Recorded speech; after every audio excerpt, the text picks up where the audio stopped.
Good morning बच्चों। आज हम कक्षा 7वीं में भूगोल का अध्ययन करेंगे। भूगोल का 8वां अध्याय।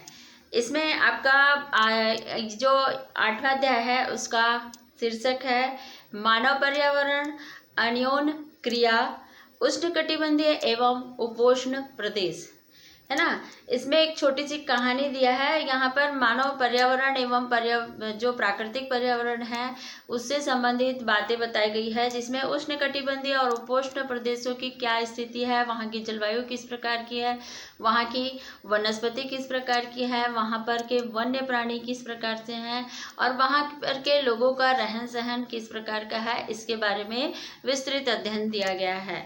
तो इसमें एक छोटी सी कहानी बताई है जिसमें बताया गया है, जिसमें रेणुका बहुत ही उत्साहित थी।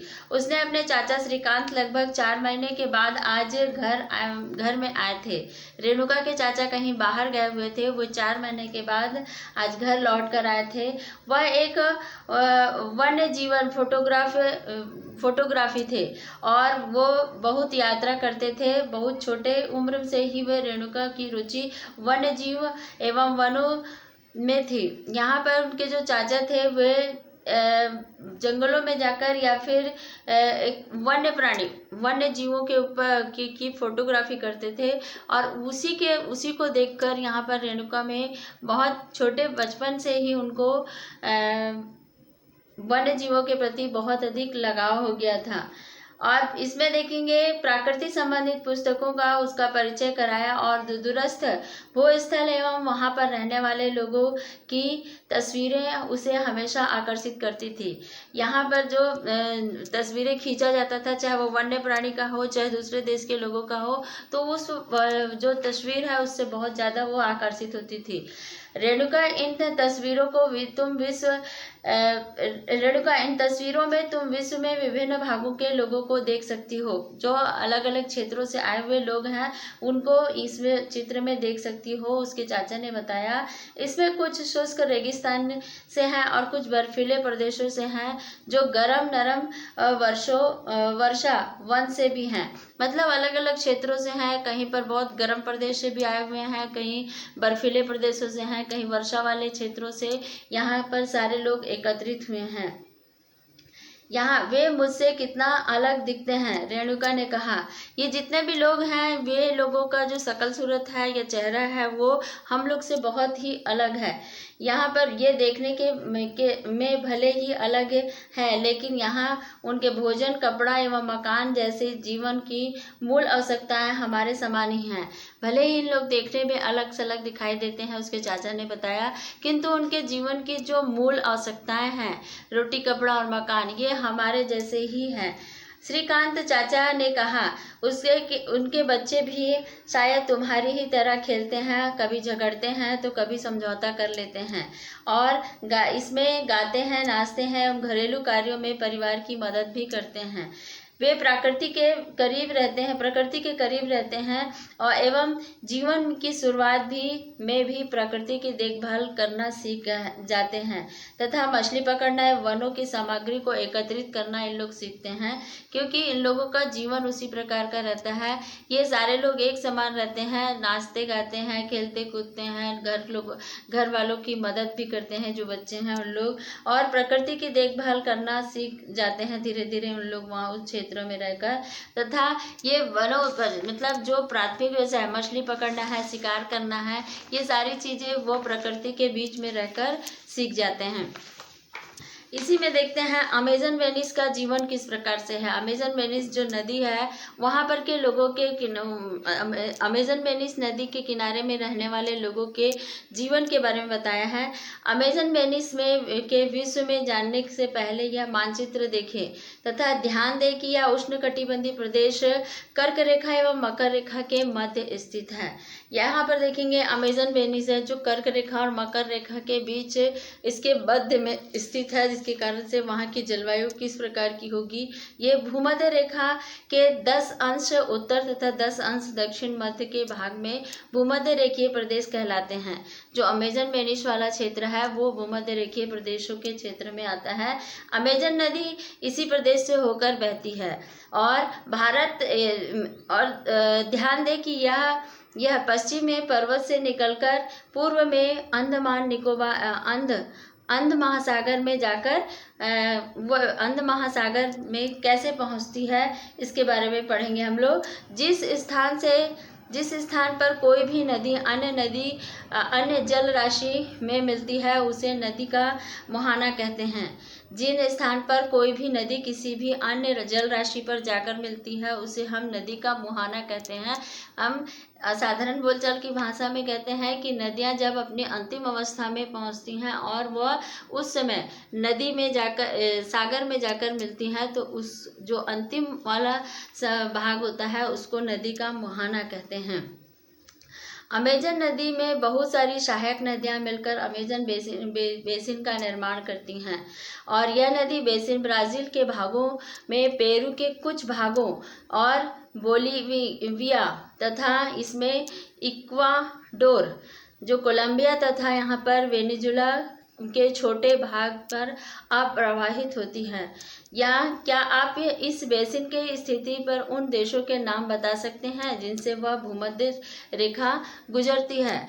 यहाँ पर अमेजन बेसिन के आसपास जितने भी क्षेत्र हैं जहाँ से वो भूमध्य रेखा गुजरती है उन क्षेत्रों के नाम बता सकते हैं। तो इसमें बताया है जलवायु। जैसे कि आप जानते हैं कि यहाँ पर अमेजन बेसिन भूमध्य रेखा के आसपास फैला हुआ है और पूरे वर्ष भर गर्म तथा नर्म जलवायु रहती है। भूमध्य रेखा वाला जो जलवायु है वो न तो अधिक गर्म न तो ठंडा। वैसे तो हम बोलते हैं कि भूमध्य रेखी वाला क्षेत्र बहुत अधिक गर्म रहता है और यहाँ का मौसम दिन और रात दोनों ही समय लगभग समान रूप से गर्म और आर्द्र होता है तथा शरीर में यहाँ चिपचिपाहट महसूस होती है और इस प्रदेश में लगभग प्रतिदिन वर्षा होती है। भूमध्य रेखी वाला जो प्रदेश है, अमेजन बेसिन वाला जो क्षेत्र है वो भूमध्य रेखीय क्षेत्र से गुजरता है तो वो वहाँ पर लगभग यहाँ पर का जो जलवायु है बहुत ही उष्ण और आर्द्र होता है, क्योंकि दिन भर बहुत अधिक तेज धूप निकलने के बाद यहाँ पर शाम को पानी गिरने लग जाता है, जिसके कारण से यहाँ पर उमस वाली गर्मी रहती है और जलवायु यहाँ चिपचिपाहट वाली गर्मी रहती है। और जो वन होते हैं यहाँ पर के जो वृक्ष पेड़ पौधे होते हैं वो बहुत ही घने होते हैं और ऊंचे ऊंचे होते हैं और इसमें खास करके सदाबहार वन पाए जाते हैं। तो यहाँ की जो जलवायु है ये उष्ण आर्द्र जलवायु है। ये यहाँ तक हम लोग ने आज पढ़ा।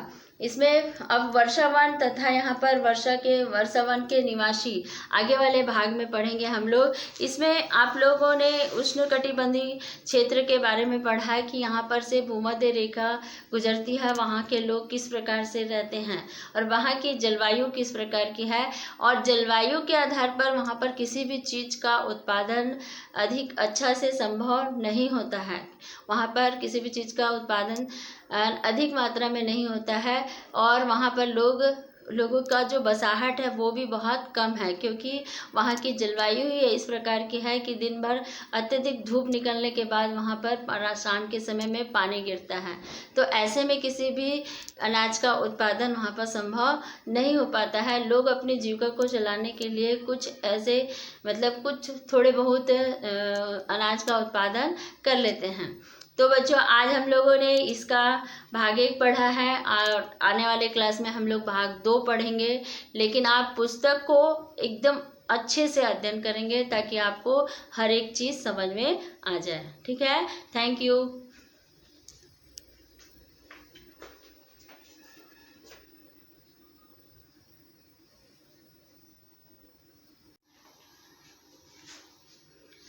इसमें जलवायु के आधार पर वर्षावन हर प्रदेश में, इन प्रदेशों में अत्यधिक वर्षा के कारण से यहाँ की भूमि में पर सघन वन उग जाते हैं और ये वन इतने सघन होते हैं कि यहाँ की पत्तियाँ और शाखाओं की छत से छत के समान बन जाती है, जिसके कारण से सूर्य का जो प्रकाश है वो धरातल तक नहीं पहुँच पाता है। यहाँ की भूमि प्रकाश रहित एवं नम बनी रहती है। यहाँ पर यहाँ पर केवल वही वनस्पति पनप पाती है जिसमें वह छाया में बढ़ने की क्षमता होती है, क्योंकि यहाँ की जो जलवायु होती है वो इस प्रकार की होती है कि बहुत घने वन पाए जाते हैं, और वहाँ पर घने वन के कारण से जो उनकी वृक्ष होते हैं, बड़े बड़े वृक्ष होते हैं और लताएं होती है, जिसके कारण से जो ऊपरी भाग होता है वो छत के समान बन जाता है, और नीचे में वही पौधे पनप पाते हैं जिनकी क्षमता छाया में फैलने की होती है या छाया में जीवित रहने की होती है। ऐसे ही पौधे नीचे पनप पाते हैं, नहीं तो जो धूप वाले पौधे होते हैं वहाँ पर सूरज की किरणें नहीं पड़ने के कारण से वहाँ पर धूप खत्म नहीं मिलता है उनको। इसमें वर्षावन तथा वन्य प्राणी जात में प्रचुरता होती है, तथा यहाँ पर टुकन, गुंजन पक्षी और रंगीन पक्षित वाले वृक्ष एवं भोजन के लिए बड़ी चोंच वाले विभिन्न प्रकार के पक्षी भी यहाँ पर पक्षी भारत में देखने को यहाँ पर मिलते हैं। और पाए जाने वाले सामान्य पक्षियों में भिन्न होते हैं। यहाँ प्राणियों में बंदर है, स्थलांध है तथा चींटी जो स्थलांत तथा चींटी खाने वाले टैपियर भी यहाँ पर पाए जाते हैं। यहाँ पर सांप तथा यहाँ पर सरीसृप की विभिन्न प्रजातियाँ भी वनों में पाई जाती हैं, तथा मगर, सांप, अजगर आदि तथा और एनाकोंडा एवं बोआ कुछ ऐसी ही प्रजातियां हैं जिनमें से के अतिरिक्त यहाँ पर हजारों कीड़े मकोड़े भी इन बेसिन में निवास करते हैं। मांस खाने वाले जो पिरियाना मत्स्य समेत यहाँ मछलियाँ तथा विभिन्न प्रजातियों में अमेजन बेसिन नदी में यहाँ पर पाई जाती है। इस प्रकार से जीव में